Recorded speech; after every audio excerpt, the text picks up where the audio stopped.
नमस्कार दोस्तों, मार्गदर्शन पे आपका बहुत बहुत स्वागत है।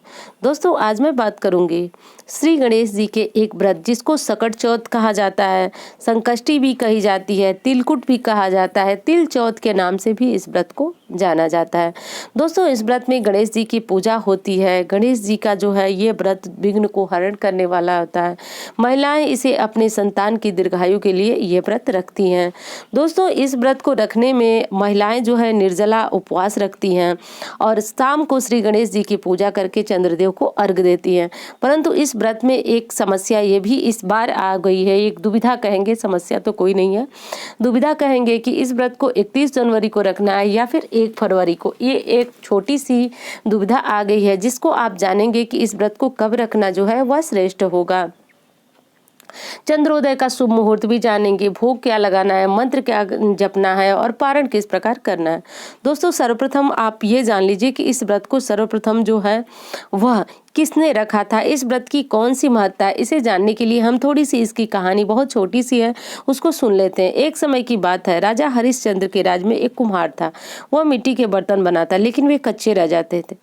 एक पुजारी की सलाह पर उसने इस समस्या को दूर करने के लिए एक छोटे से बालक को मिट्टी के बर्तनों के साथ आवा में डाल दिया। उस दिन संकष्टी चतुर्थी का दिन था। उस बच्चे की माँ अपने बेटे के लिए परेशान थी। उसने गणेश जी से बेटे की कुशलता की प्रार्थना की। दूसरे दिन जब कुम्हार ने सुबह उठकर देखा तो आवा में उसके बर्तन तो पक गए थे, लेकिन बच्चा जो है वह उस आवा में सुरक्षित था, यानी उस बच्चे का बाल बांका भी नहीं हुआ था।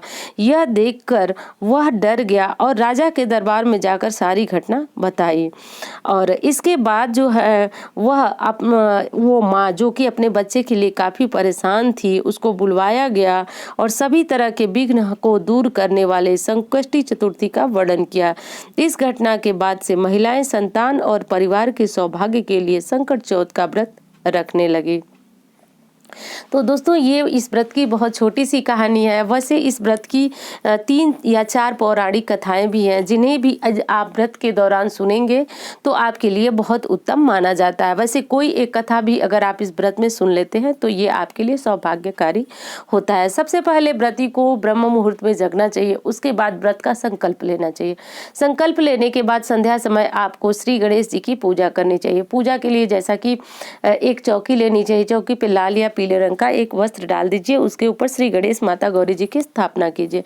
उसके बाद आपको कलश रखना है, उस दीपक जलाना है। भगवान गणेश जी को आप तिल की बनी हुई चीजें आज के दिन चढ़ाई जाती हैं, इसीलिए इसका नाम तिलकुट भी कहा गया है। तिल की बनी हुई चीजें, तिल और गुड़ इस व्रत में विशेषकर चढ़ाया जाता है, तो ये चीजें आप आज के दिन जरूर चढ़ाइए।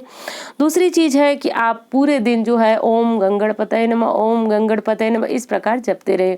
और कुछ नहीं, अगर आपको समझ में आ रहा है तो ओम श्री गणेशाय नमः, ओम श्री गणेशाय नमः इस तरह जपते रहिए। और दोस्तों, गणेश जी की विधिवत आप पूजा कीजिए, कलश रखिए, सब कुछ कीजिए। आप गणेश जी की आरती कीजिए, कथा सुनिए।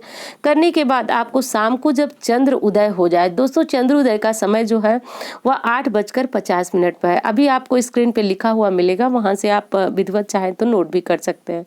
तो शाम को जब चंद्र उदय हो जाए तो उसके बाद आपको चंद्रदेव को अर्घ दिया जाना है। जैसे आप हर चतुर्थी में देते हैं तो उस तरह आप चंद्रदेव को अर्घ देंगे। अर्घ में गंगा जल, गाय का कच्चा दूध होता है तो उससे अर्घ दिया जाता है। चंद्रदेव की धूप दीप से पूजा की जाती है। तो ऐसा करने के बाद जो है महिलाएं, जो कि मैंने बताया कि निर्जला व्रत रखा जाता है, तो महिलाएं जो है फलाहार, चंद्रदेव को अर्घ देने के बाद फलाहार करेंगी। भोजन का सेवन यानी अनाज का सेवन वो आज के दिन बिल्कुल भी नहीं करेंगी। तो दोस्तों, विशेषकर आप सारी चीजें चढ़ाएं गणेश जी को, फल फूल मिठाइयाँ जो भी चढ़ाना हो, पर तिल की बनी हुई मिठाइयाँ इस व्रत में विशेषकर जरूर चढ़ाई जाती है। और दोस्तों, अनाज का जो सेवन होता है वो आप व्रत के अगले दिन स्नान करने के बाद और गौ ग्रास निकालने के बाद, ब्राह्मण को दान जैसे सीधा निकालने के बाद ही आप व्रत जो है वह खोलेंगे। इस बात का आपको ध्यान रखना है। दोस्तों, चतुर्थी तिथि जो है प्रारंभ हो रही है 31 जनवरी को रात 8:24 से शुरू होगी और 1 फरवरी 2021 को शाम 6 बजे तक जो है वह समाप्त होगी। तो अब इसमें बात ये आ रही है कि चतुर्थी तिथि में जो है शाम को गणेश जी की पूजा होती है और उसके बाद रात्रि को जब चंद्र उदय होता है तो चंद्रदेव की पूजा होती है। जैसा कि चतुर्थी तिथि में चंद्रदेव की पूजा के बिना कोई व्रत पूर्ण नहीं होता है। तो आप समझ सकते हैं कि 1 फरवरी को शाम के समय जब 6 बजे ही चतुर्थी तिथि समाप्त हो जा रही है तो रात्रि को चंद्रदेव को अर्घ के लिए आपको अगली तिथि प्राप्त हो जा रही है। तो इसलिए 31 जनवरी को ही ये व्रत रखना श्रेष्ठ होगा। तो 31 जनवरी को ही सकट चौथ, तिलकुट जो भी आपके यहाँ कहा जाता हो, 31 तारीख को ही 31 जनवरी को ही इस व्रत को रखा जाएगा। यही रखना जो है श्रेष्ठ होगा।